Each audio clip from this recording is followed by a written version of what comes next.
I saw a lot of toxicity in the workplace. I saw people getting burnt out. I saw average work being produced. So I felt there is something missing. If AI is going to do a lot of jobs, humans will have to figure out what is that next professional competency. Real joy is experienced not when you receive the reward. A real joy is actually when you receive the reward that is more than what you expected. The first minute or first few seconds are the most important time period to like or dislike a product. So country needs more better leaders, industries need better leaders, even the educational departments need better leaders. But leadership is not part of a program.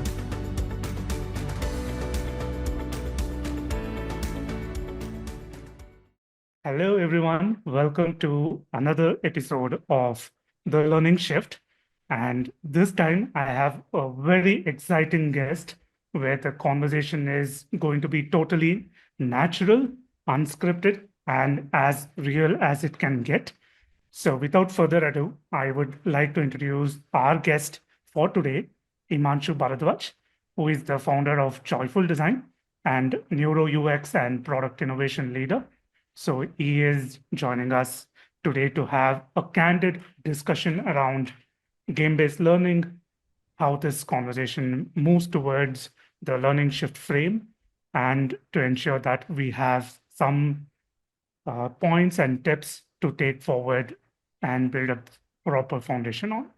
Welcome to the show, Himanshu. It's a true honor Thank, to have you with us.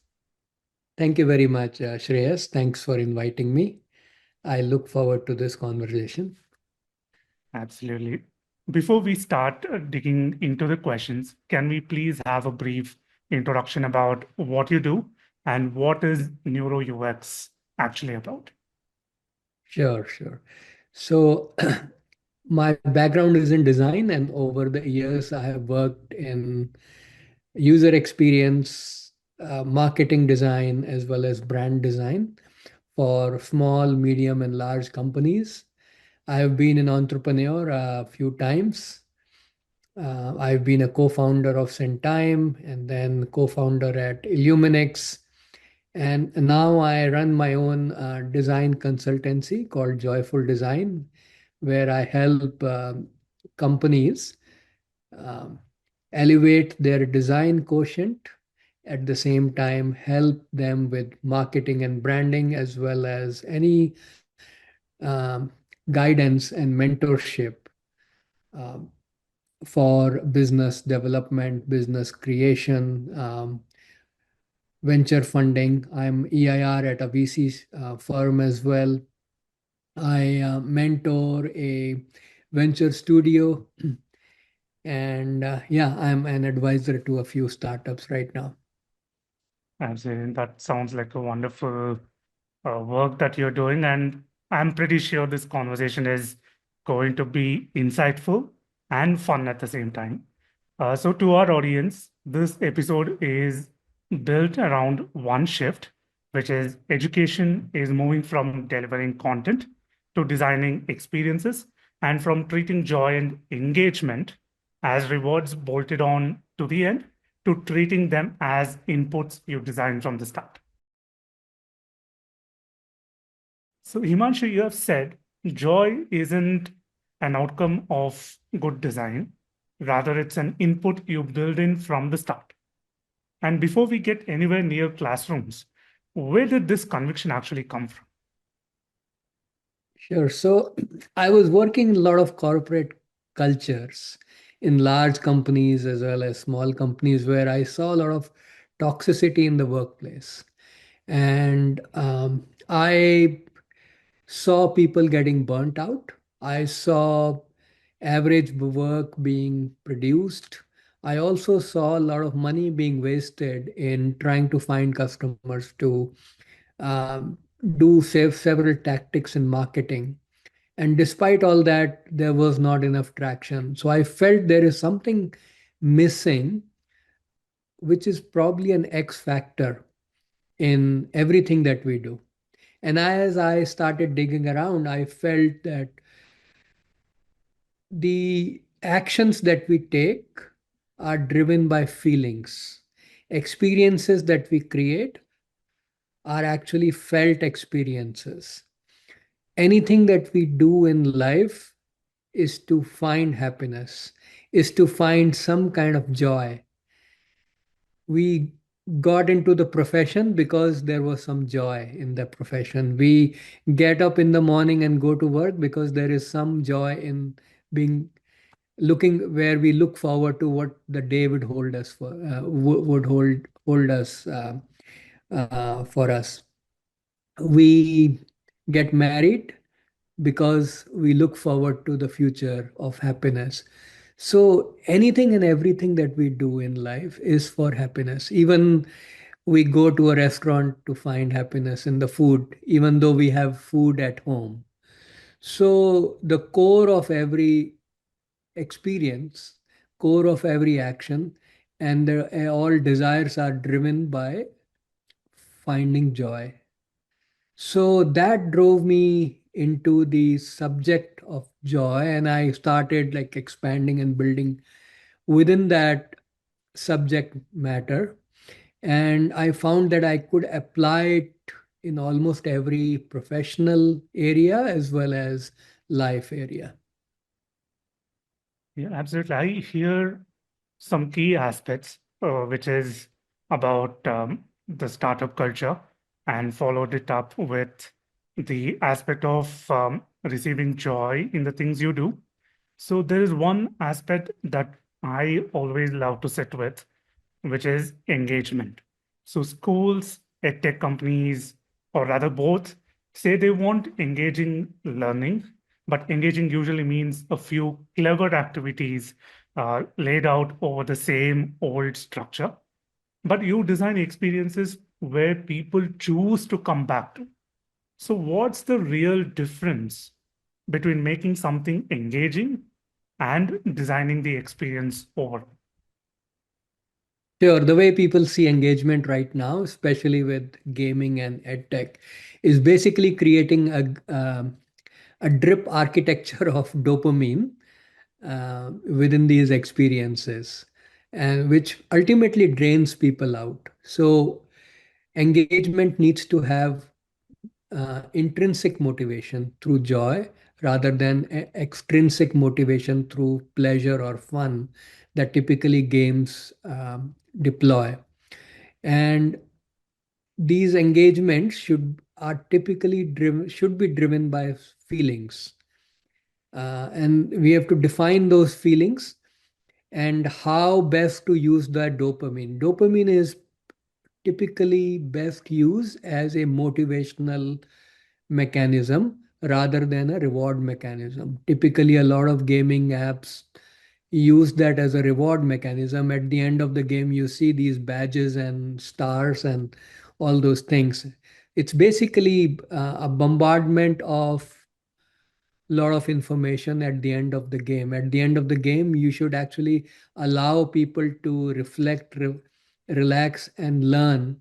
That is the learning opportunity from that game so that they can look forward to what's next, how they can improve further, or do better, or decide what is next. So it's a backward facing dopamine loop, which actually does not produce better learning. It produces better addiction. So engagement in my mind is basically starts from the beginning. You create some kind of a motivation and then a learning loop through the process of playing the game or learning something, where you are using neurochemicals to increase curiosity. Curiosity creates learning. Reward does not create learning. And even if there is reward, there has to be some intermittent reward for motivation. And real joy is experienced not when you receive the reward. A real joy is actually when there is a uh, when you receive the reward that is more than what you expected. That is where better joy happens, better learning happens, better motivation happens. And when you fail, the reward or the learning will happen when you see the gap between where you are and where you want to be. And you see that you were just close to that gap. That is when you actually feel motivated. It does not let you down. So those are the kind of things, when you understand mind sciences, when you understand the functioning of the brain, you can just apply that in almost every aspect of human life, business, technology, and you can actually make better experiences. Yeah, absolutely agree. And what you said about the intrinsic motivation, I think that is very apt because intrinsic motivation leads to that great energetic buy-in, and which in turn kicks the motivation in. You are open to receiving feedback to improve yourself, and that leads to the overall life cycle that you shared a couple of minutes ago about the motivation, feedback, then ultimately leading to the joy aspect because now you're doing what you love. So that Mhm. sets us to our very first theme of the learning shift, which is the experience shift, designing learning like a product. So coming back to the foundation we set, you talked about connecting feelings with features. So if a course were a product and the student were the user, what would a product designer notice in the first 5 minutes that an educator might have stopped seeing? So typically, the first minute or first few seconds are the most important time period to like or dislike a product. And it also works with human beings. When you meet somebody, the first few seconds, even it's actually down to the millisecond. Human brain is so quick. When you meet somebody, within the first few milliseconds, you actually start scanning the person, whether they are friendly or they're a threat.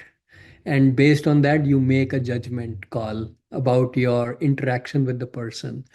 Likewise, when you work with a product, the first few minutes of what is that message is really, really important. Typically, in the educational apps, you talked about the educational product. In the first minute, or even in the classroom, the teacher says, "Today we are going to learn XYZ." That actually dampens the whole um, motivation to learn something. To create a better learning from a neuro UX or from a brain centric point of view, you have to create some kind of a paradox. You have to create some kind of a mystery. You have to create some kind of a prediction error in the brain, which means you are expecting something and you are experiencing something that is probably the opposite of what you are expecting.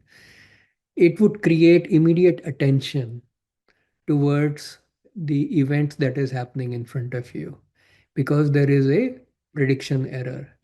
And then you start teaching. So this is the first initial experience, that one of the techniques that I advise people, I advise design teams, product teams when they build any application. How do they create the first experience? And then definitely, after that, there has to be a sequence of experiences, and the duration of those experiences also matter. For example, every 10 minutes there has to be some kind of a relaxation, some kind of a reflection, some kind of a pause, some kind of a mechanism where you activate the DMN in the brain. So, so that there is uh, some kind of a thinking outside of what you have learned. You reflect on it. You let your mind ruminate a little bit. You enjoy that, and then you go back to it. If you look at good storytellers, um, whether they are religious storytellers or people who who are good speakers, they don't speak in the same tone and manner. If you were to plot a graph every 10 minutes or so, round about that time, they actually insert a joke in the conversation. They they activate certain areas of the brain so that people don't feel fatigued, and then they come back to the point. They have some message even from that joke, and then they try to connect it with the next topic. So those are, there's so many techniques that you can deploy that would make uh, any learning experience very joyful.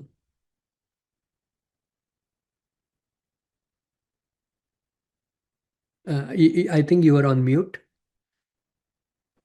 Sorry. Yeah. So I hear a lot about the cognitive capacity, the way our brain is designed, and how can we hack the brain. So as a neuro UX designer, I've seen you design around how the brain actually works and not how we wish it would have worked for majority of us. But a lot of schools that we see today runs on the opposite.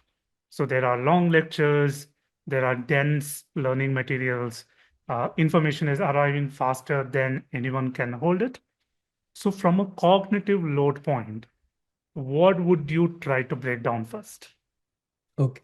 So let's get into the fundamentals of our human body and human thinking and the brain. Play is a primal emotion in the human being. There are other primal emotions like lust and others. So we are born with the innate ability to play, which is why you see small children like to play a lot, because it is the human tendency. But over a period of time, we actually make these children lose their ability to play because we put them into a structured educational curriculum, a structured system, and we try to inculcate some discipline, so much so that they lose their ability to play.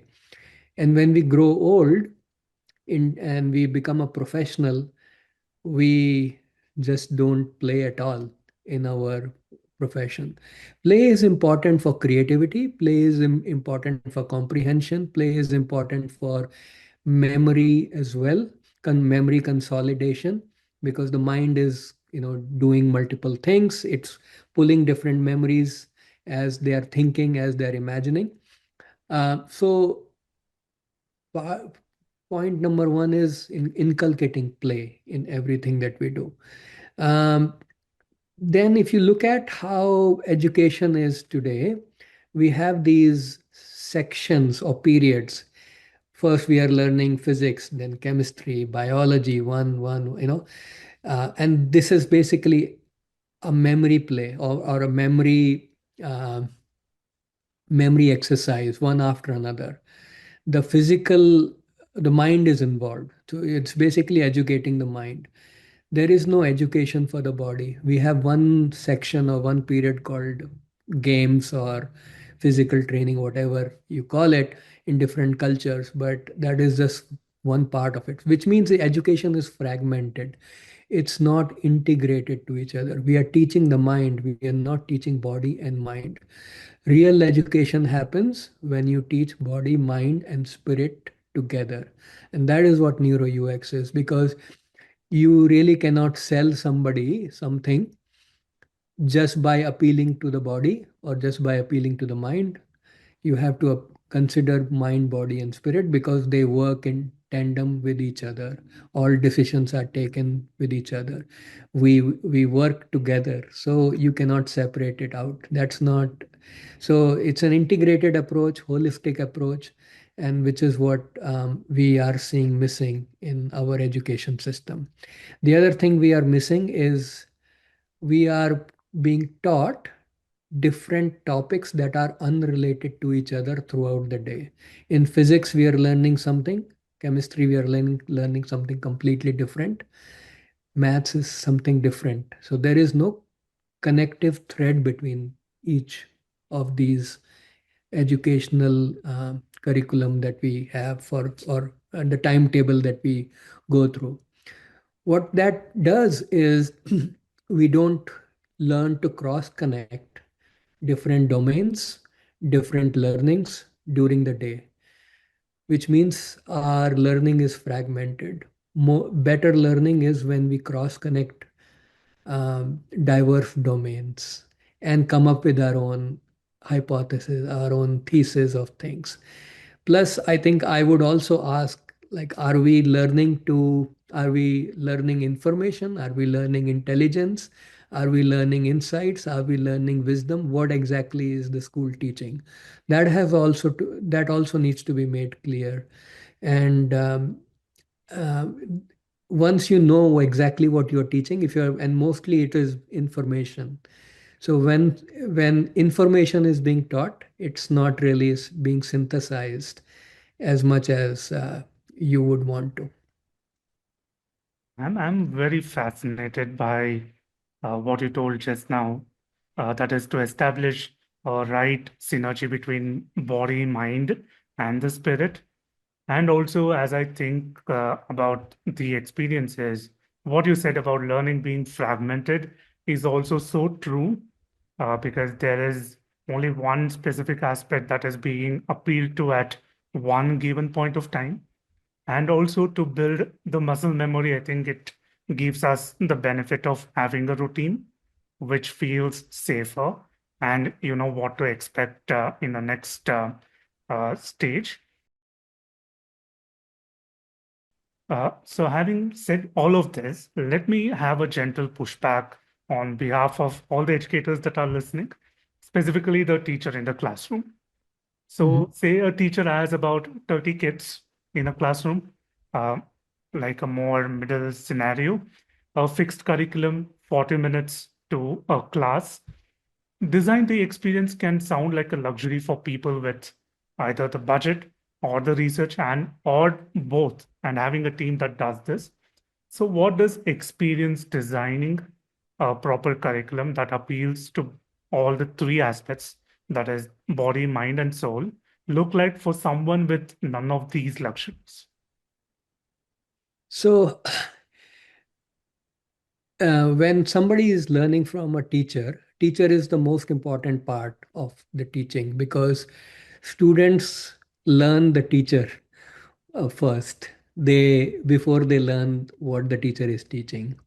So they learn the mindset of the teacher, likes and dislikes of the teacher, opinions of the teacher. So having an open mind is the first important prerequisite to be a teacher, so that you can open the mind of your own children who are learning from you.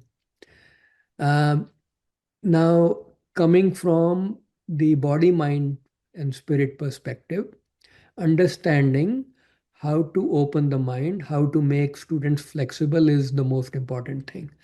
And when you look at body, there are about 34 senses in the human body, not five, there are 34 as per the scientific research. Uh, so we learn from our sensory instruments in the body. We gather information through senses. So, as a teacher, you should know how to activate different senses in the human system. And better learning happens when more than one sensory system is activated. And they have to be in congruence with each other. If they are in conflict with each other, learning does not happen as much as you want to. When certain senses are activated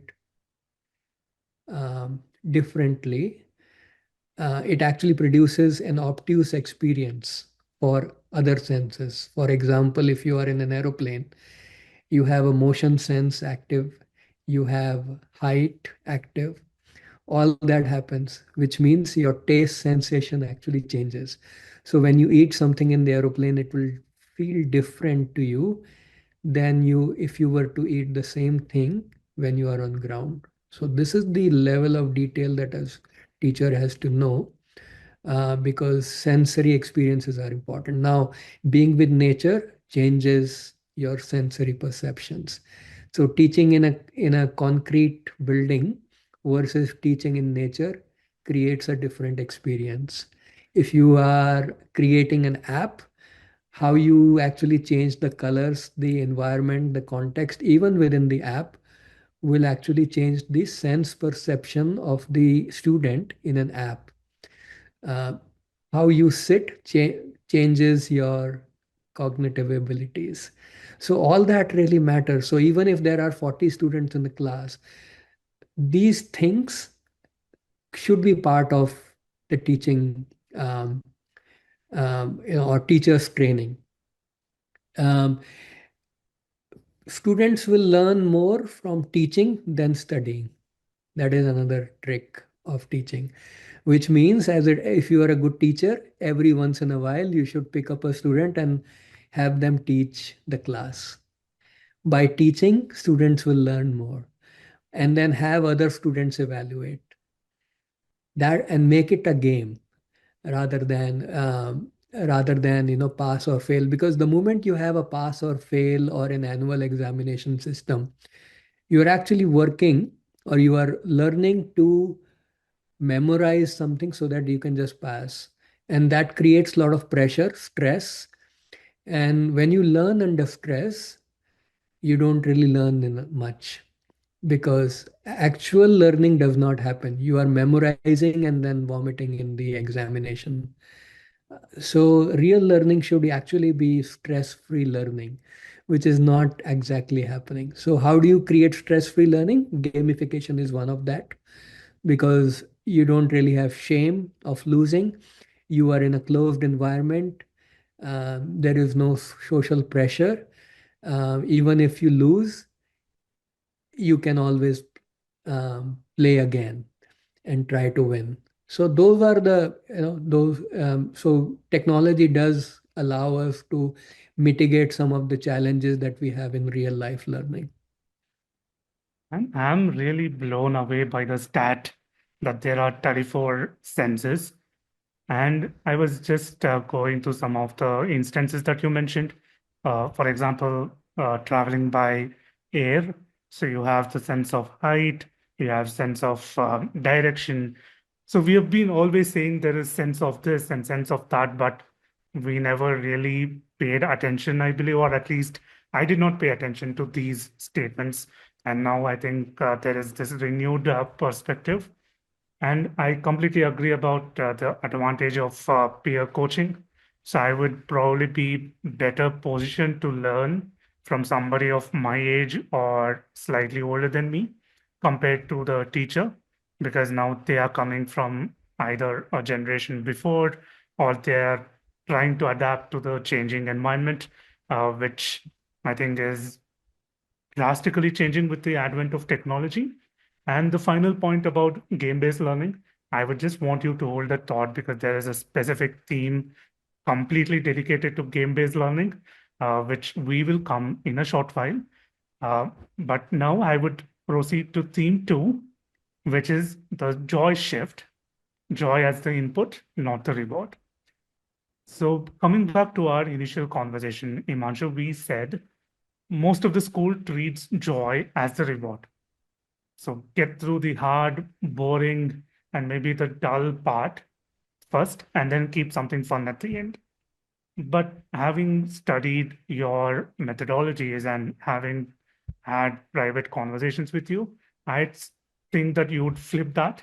So, what does it actually mean to make joy the input to learning rather than the price of surviving? So enhancing curiosity is one way to actually inculcate joy throughout the entire process. The second way is where your learning is actually in a flow state of learning. So joy creates flow state.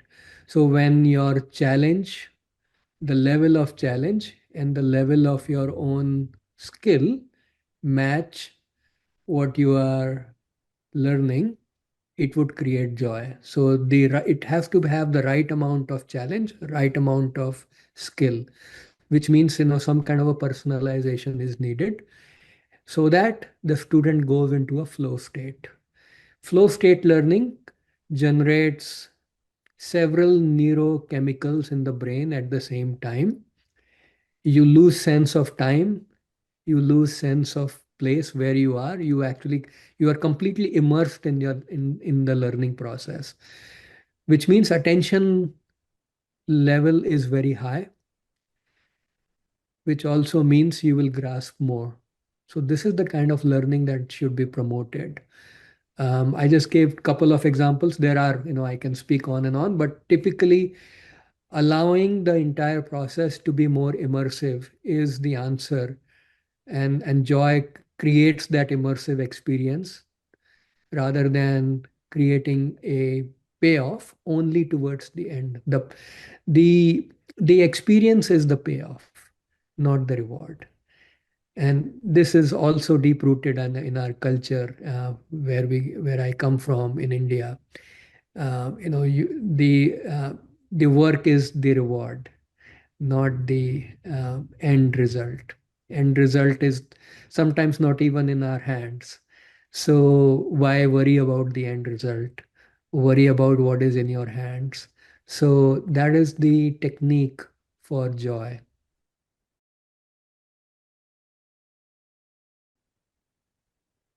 So I hear you about the curiosity, the right balance that we need to set. And on the other end, we also have this fear of missing out or FOMO. And you've written that a lot of today's technology produces the opposite of joy.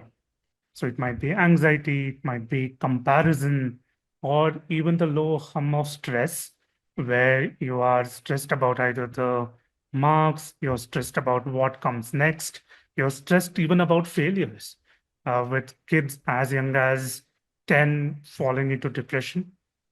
And most children now learn inside that same, so you can say, an always on world, if that is an ideal term to use. So how should that change how we design learning for them? So being idle is very important for learning. Learning cannot happen all the time. So right now, when people get some free time, they fill that time with screens.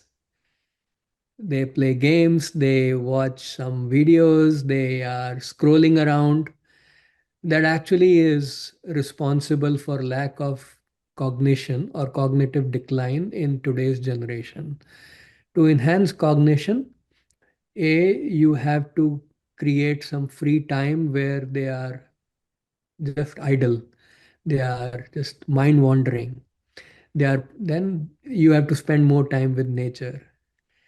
Being with nature is important. Either bring schools into nature, involve not just the mind, but your hands and feet and your skin, your senses with the educational process. Involve your own spirit as well. Create, don't look at your exams or your career as your ultimate goal in life. Life is beyond the scores or getting a job or becoming a millionaire. Life is much beyond that. So this kind of spiritual learning is also important. The understanding the meaning of life. Otherwise, when people don't get the right scores, they'll commit suicide. They'll go into mental depression. So understanding the meaning of life is so important, which actually today's classrooms ignore. You don't, not everybody has to become a doctor or an engineer or an entrepreneur. There are so many other professions to look forward to. You can succeed in just about any profession. And succeeding does not mean making a lot of money. Succeeding is basically finding inner happiness.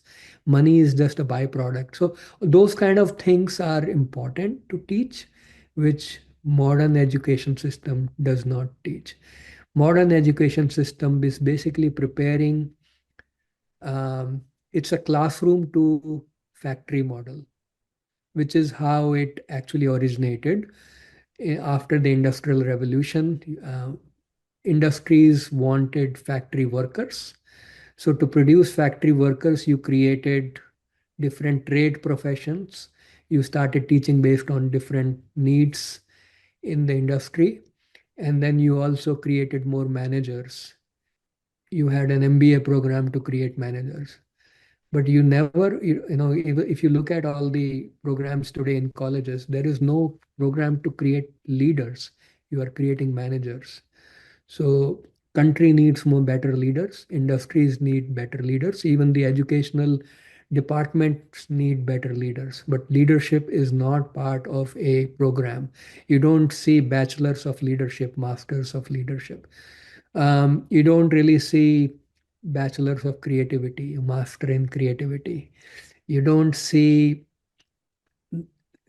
curiosity as a subject being taught, how to become more curious. So those are life skills, those are business skills, those are successful, those are skills that will make you successful in life and business. So those are not taught today. There are so many such skills that are just not taught.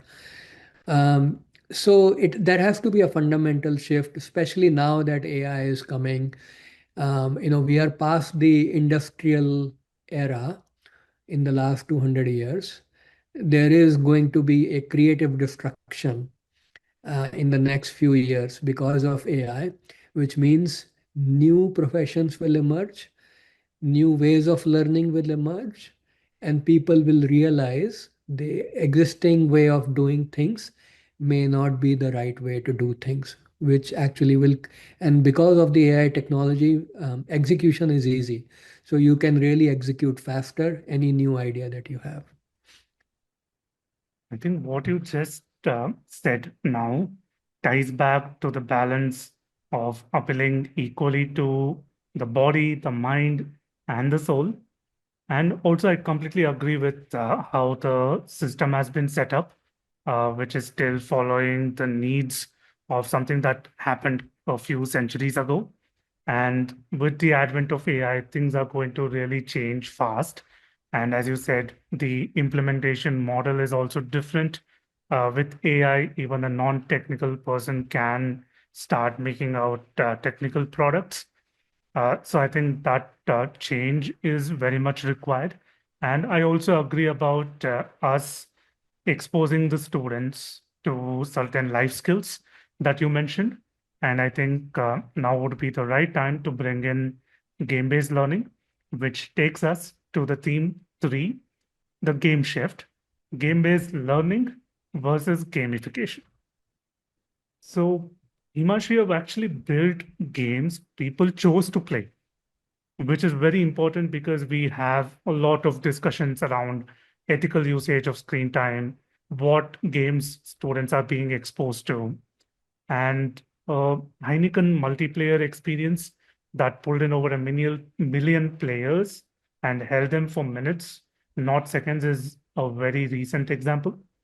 So, what did building those games teach you about why a game truly holds someone's attention? Something a points and badges type of gamified app never quite gets this correctly. So, um, novelty is very important when you create a game.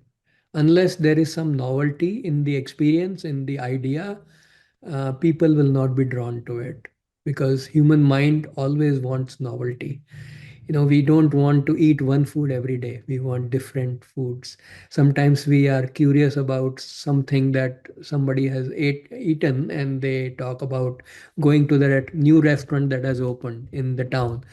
We try to make a trip to that restaurant just to test it out.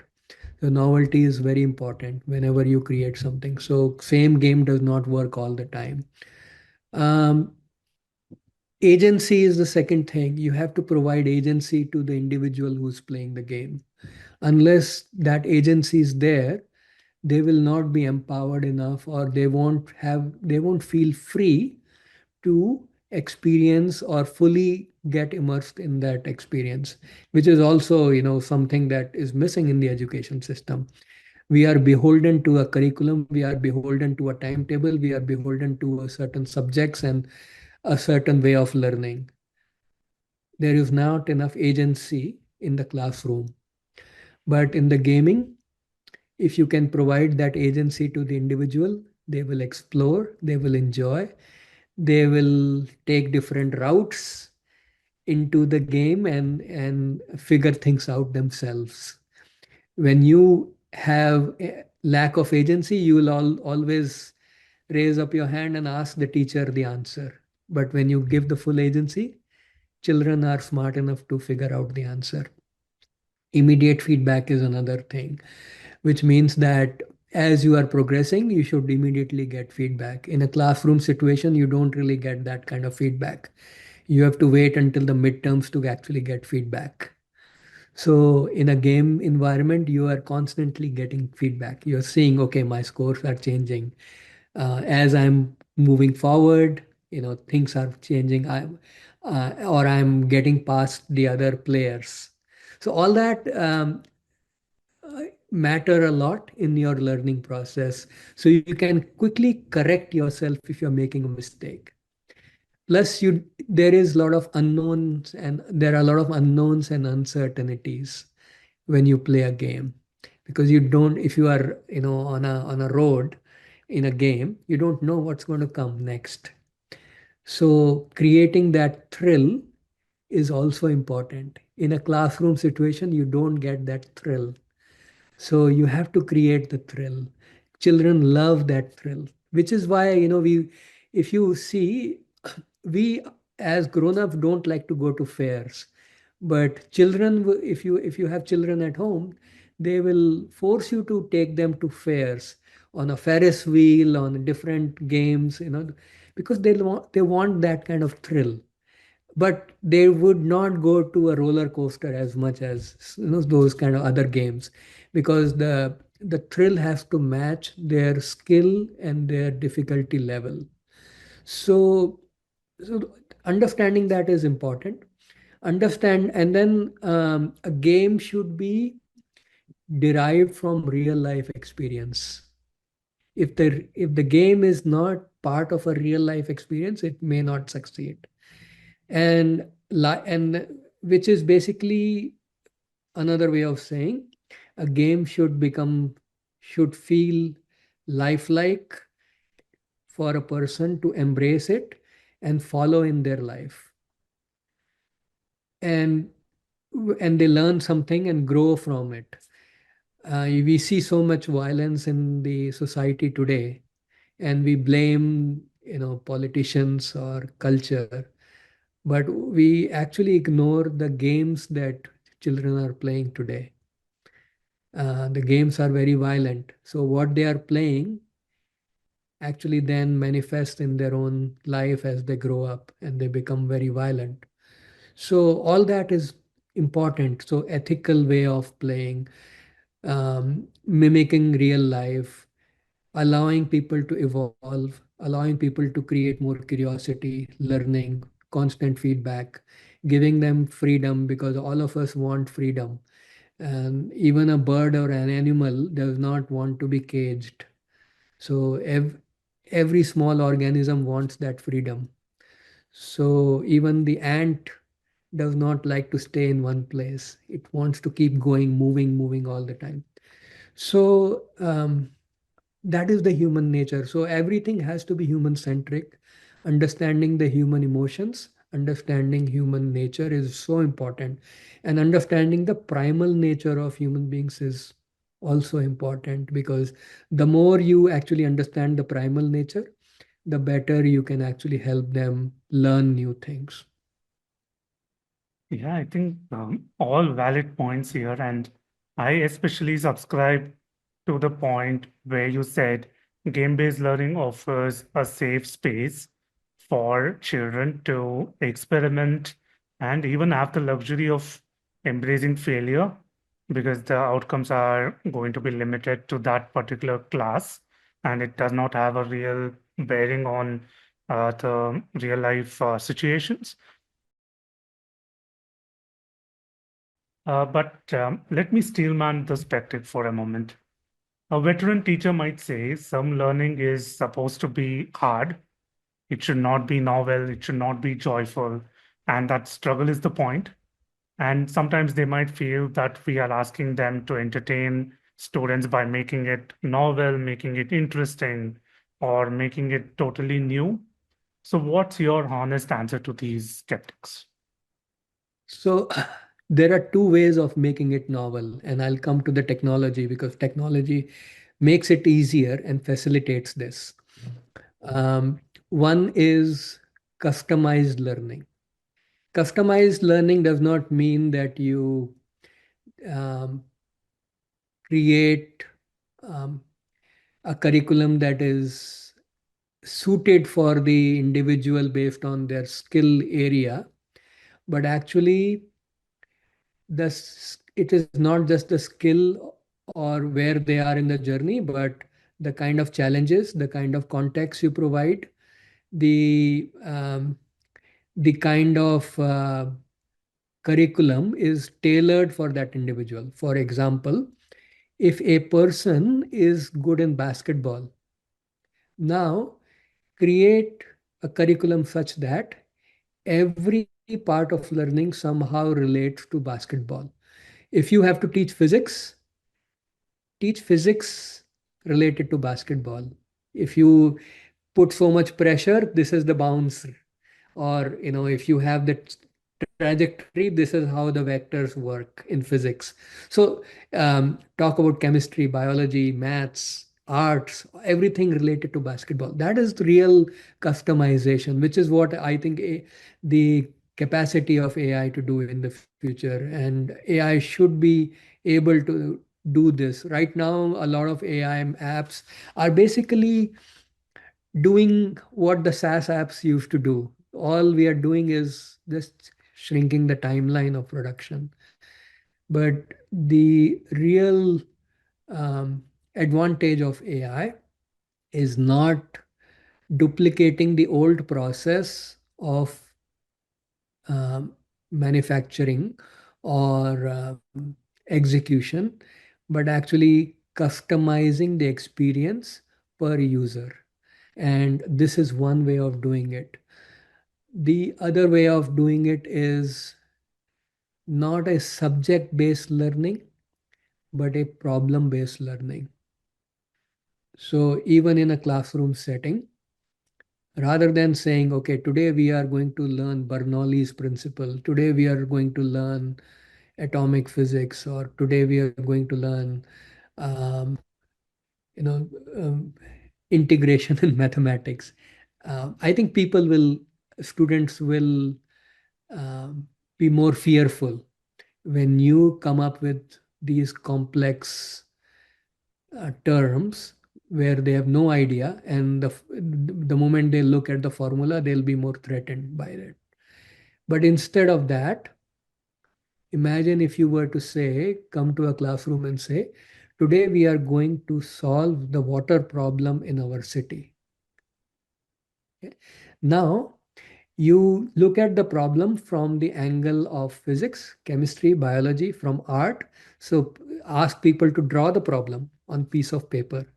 That's painting, drawing. Um, talk about from a political science point of view. Talk about the same water problem from chemistry point of view. So how environment point of view. Now you can learn all the subjects around one central problem. This is the future of game design or app design, educational app design too, where AI will help you look at a problem from all angles and you learn a subject by understanding and solving the problem. Problem solving creates joy because the moment you have figured things out, there is a reward where you say, aha, I got it. I learned so much. Today I learned physics, chemistry, biology, political science, geography in just understanding one problem. Because ultimately, if you see, Your entire K to 12 school experience is basically preparing you to solve industry problems. Reverse that around. Start with solving problems at K to 12 level and also in the universities, so that when you actually solve real life problems, you know how to do it. That you don't really have to go through another coaching program or course or read a lot of books on how to solve problems, how to think, because you have already learned. So the learning has to be made more practical, and I think we are going to head towards that area because of AI, what AI facilitates, and also within the school system. This may be one way teachers can change their teaching methodology. I think you answered this question really well. And I think it would be safe to summarize by saying making a learning experience novel does not always have to be picking something out of the box.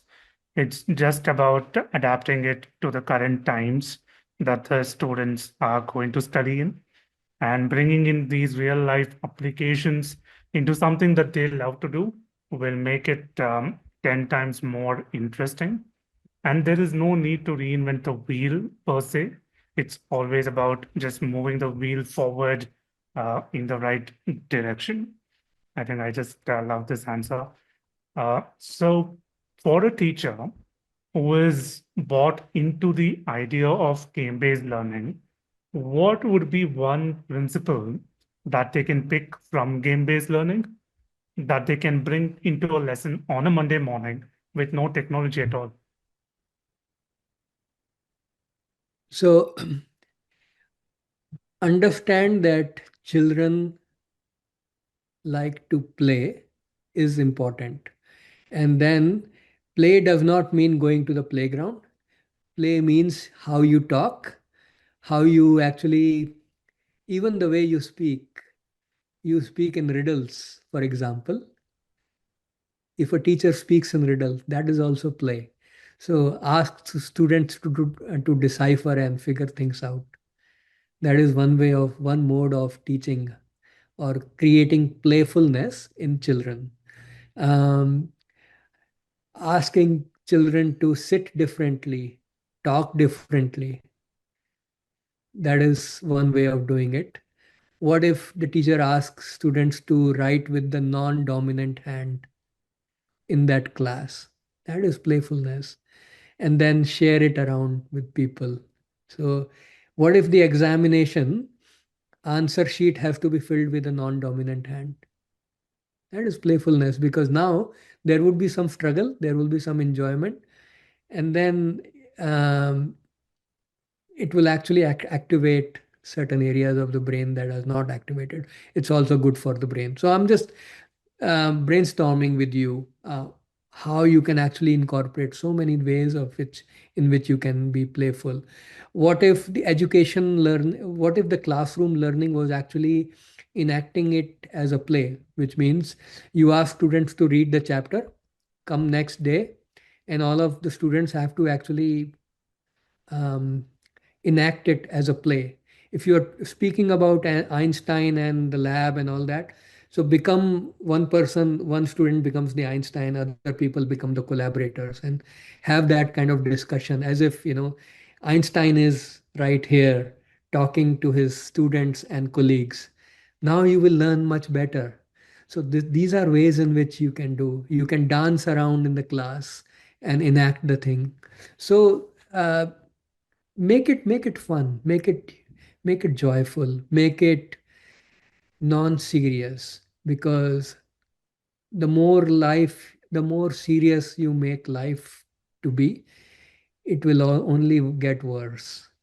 And we are not born to just struggle and suffer in life more than we have to do. Everybody has their share of problems. Don't add more problems, especially when you are in charge of those areas, especially at the teacher level. They can figure things out with students, just make life joyful for students, because they are going to struggle a lot in life anyway, because it's very competitive life. Life is hard. There are so many other problems that are happening in the world. At least make the school environment joyful enough for students to enjoy their childhood. Don't make them struggle even in their childhood. I think that is how I see it. Yeah, absolutely. I think some of your examples made me nostalgic because I do remember our math class used to start with my teacher asking us to write the digits 0 to 9 with both hands simultaneously. And we would be Mhm. timed for a minute, and who would get the maximum number of times would then be given some sort of a reward. And I think that helped us a lot to fall in love with the math class. And even the role play works quite well, especially for science and for languages, and even to some extent mathematics as well. So I think these are some beautiful examples which might benefit the educators that are listening in.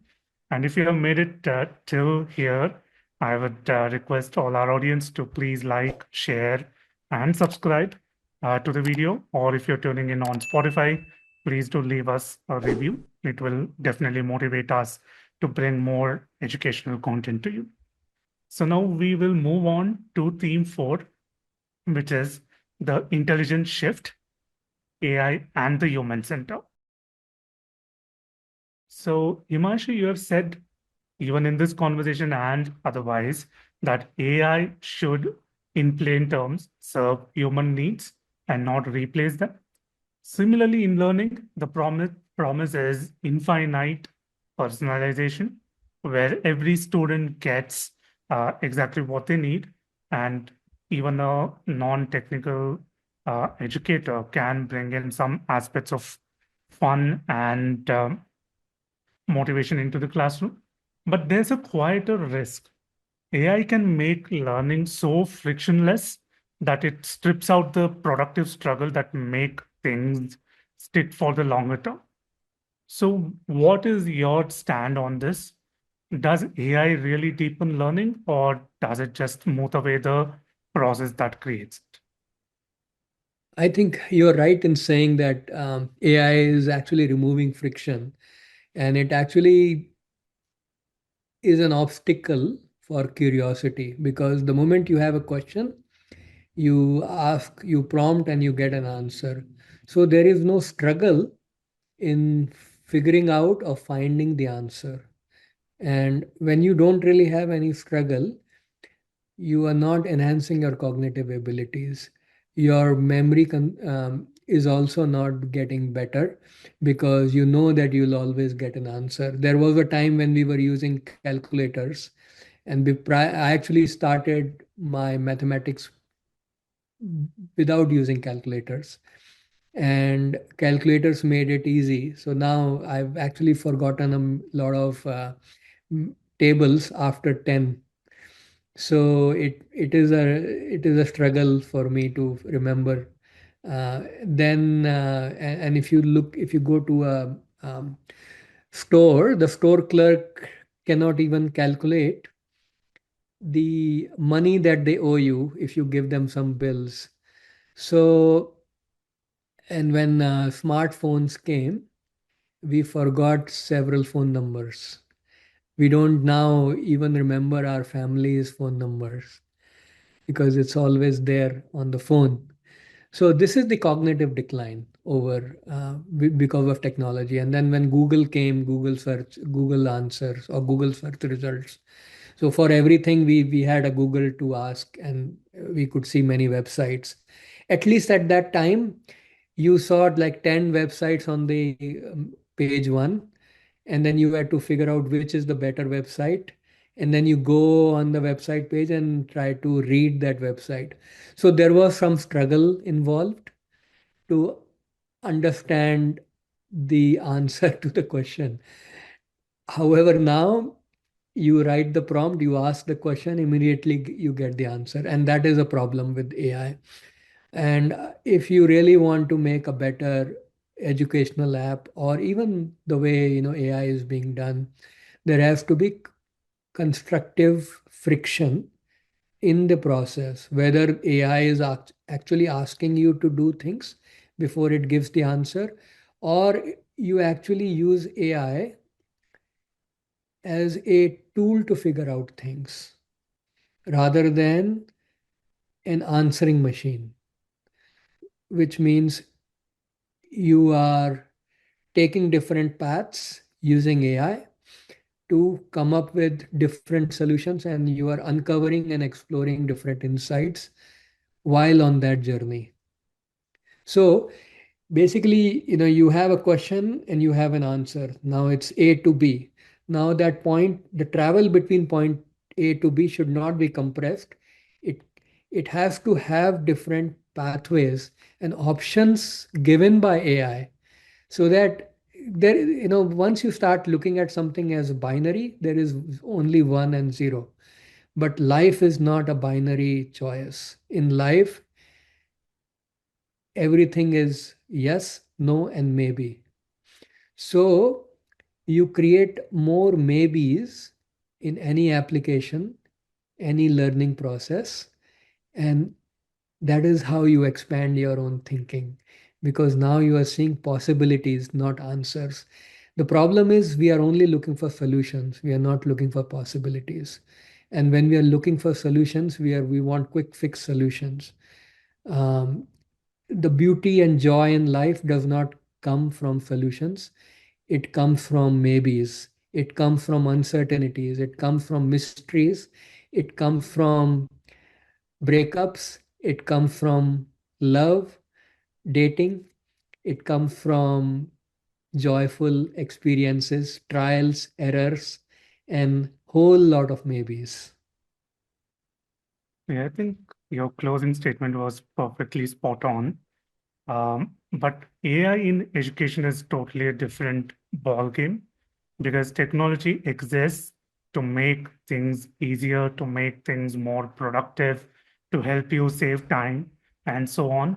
So, if an edtech company were to design an AI learning tool, so what would one aspect they should definitely consider to ensure there is a productive friction in introducing the AI tools to students as well as for educators?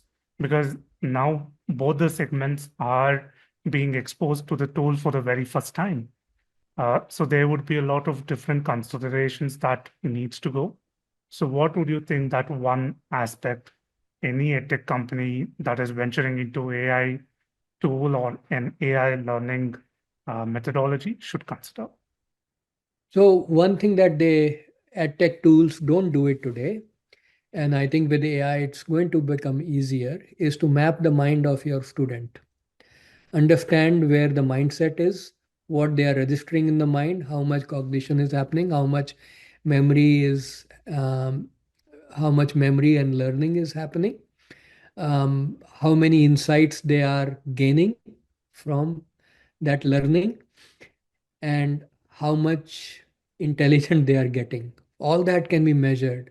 So, and you don't really have to ask questions. Based on their interaction, you can actually measure all this. It just needs a better way of building apps in education where you can actually measure all these criterias in students and then allow AI to actually help um, student learn in the areas of deficit. If something is not registering because there is lack of friction, then allow more friction. If something is already clear in their mind, then reduce friction so that you can actually accelerate the learning process. Because not every student is good in every subject. Some people are good, some people are average, some people are not good. So figure that out so that you can create a learning process that is paced per student. And pace per student does not mean that you finish the assignment and answer the question and then you are going to the next round. I think that's a very linear process, which is what it is right now. But if you assess these students who are going through this linear process and ask them the same questions after, say, 15, 20 days, or even after 1 month, they may not even remember. So, learning process should be registered or should be codified in the mind as long-term memory, not as short-term memory. So the goal of AI-based learning should be to create long-term learning rather than short-term learning. And um, I think that is the opportunity as well for future of startups, future of companies to create that long-term memory because human thinking will become more valuable as AI grows and becomes more intelligent. So being able to think like human, being able to innovate, being able to um, be more creative like a human being is going to be more important. Novelty, creating new ideas that nobody has thought before, will carry more value versus hundreds of ideas that an AI can generate that are basically either averages or based on the past ideas, not something completely new, out of the ordinary.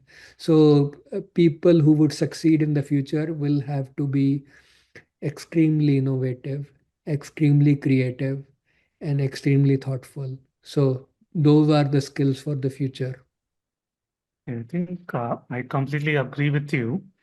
So building the AI specifically for education as a tool to recognize patterns, to recognize the learning deficiencies and adapt accordingly is going to be the right solution in ensuring the friction is still present while at the same time giving the support that is needed when the teacher is absent. And I think you make a fine point in absolutely customizing the experience which the AI provides as an advantage, and to use it as a tool and not as a replacement is going to be the standard that I think tech companies should start following. So coming to the conclusion, if the shifts we describe, which is the experience shift, the joy shift, the game-based learning shift, and the intelligence shift, would actually happen, and classrooms designed experiences with joy as the input and the human protected at the center, what does a kid's day look like in 10 years from now? That's an interesting question. Uh, I think the classroom to job model will have to change for future because if you see, we are spending 12 years or sometimes 13 years in K to 12 education. And then you have another 4, 5 years or 6 years. So your entire early life is constantly studying, and a lot of study is not even helpful once you graduate and get into the professional life. And you wonder why did we teach or why did we learn something in mathematics that you don't even need to learn. So curriculum will change in the next 10 years for sure because there the industry will need new set of skills. The classroom to job model was creating factory workers. They were creating managers. And there is an industry being that was feeding off that kind of money being put in the educational machinery. In the future, actually see less of schools and more independent learning because if you can learn everything using a robot at home or a AI assistant agent at home, why do you really need to go to a classroom? Which means there would be more home-based learning, which means there is more future for ed tech companies to facilitate home-based learning. You can learn much more when you are with parents versus when you are with a teacher, especially if you don't like the teacher. But but with a parent, I think things will be different. Imagine that instead of having parties at home where you are calling kids to just have parties, you actually have these group gatherings of neighborhood of students in the neighborhood coming to some one's person's house and having these educational gatherings, learning from each other, playing with a robot and learning. This is, I think, the kind of future I'm seeing. I'm also seeing that more customized education, more solution-based education, rather than subject-based education, rather than, you know, somebody becoming an expert in physics. What if somebody is an expert in particular problem area? Which means that if you are an expert in a few problem areas, your resumes will talk about that, which means as a consultant, whatever industry has that problem area, you go in and help them. Because if AI is going to do a lot of jobs, humans will have to figure out what is their next professional competency, which area they need to go to, because the traditional job model will no longer be relevant. So there will be new kind of job models where one option is you are a specialist in something, you can apply that into so many different industries or areas. You go in and solve that problem. So it's more like a problem solving based on a skill. So I think what we see now is going to completely change 10 years from now. And AI will be more intelligent. The world will actually have um, more haves and have nots in the AI. So countries who have domination in AI will be the superpowers, and countries who don't have their own AI will actually not be superpower. So economy will be dependent on who manages, controls the AI. So which means education will also be dominated by AI dominated countries, which means that the culture, the lifestyle, everything will be based on entertainment. Um, the instruction methodology will also come from those AI dominant countries, which is a very different way of looking at the world. And I think it also goes against the ancient traditional knowledge systems that might suffer because of that, because people gravitate towards what is more trendy, what pays the most, and what everybody else is also using. And traditional knowledge systems have to evolve because there is a lot of, and across the cultures, there are a lot of traditional knowledge systems. So if you are creating a learning system using AI, the more you incorporate the traditional learning system, there is a civilizational knowledge in those systems. See, you can create a AI based culture, AI based economy, but the AI cannot create a civilization. To create a civilization for future, and the real, I think, real job of education is to create a civilization. You create civilized people, you create a long-term vision for the whole country and the civilization, and that makes world a better place to live in. So I think intellectuals and think tanks in education, especially in countries where AI has dominance, need to think about how to create long-term benefits of the kind of education they are imparting, and how to create a civilizational knowledge culture, civilization growth, and an economy that is long lasting, rather than ups and downs of economy. Right, we have depression, then goes up, stock market crashes, then it's basically a stock market economy. You need to create a civilizational economy. So all that I think we can talk later, but it has to be a more holistic, more wider kind of outlook for future. I think the future you just laid out makes it certainly interesting for me and definitely exciting for the other tech founders that are tuning in. And I think it would be safe to summarize by saying AI would be the new gold, and the only thing that will ground it is the lack of power or the tendency for AI to create civilized knowledge and civilized civilizations. So I think that will make humans still relevant 10 years from now. So Himanshu, we are at the end. You have given us a lot of um, powerful talking points we can think about and start building our foundations. But if I have to ask you to top it off with one final closing statement, what would that be?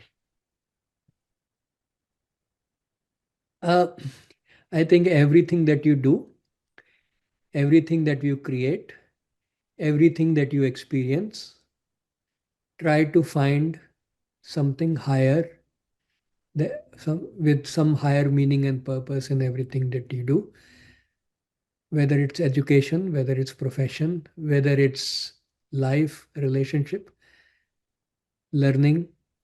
The moment and when you are learning something, if you have something higher purpose, even in that learning process, joy will automatically come in.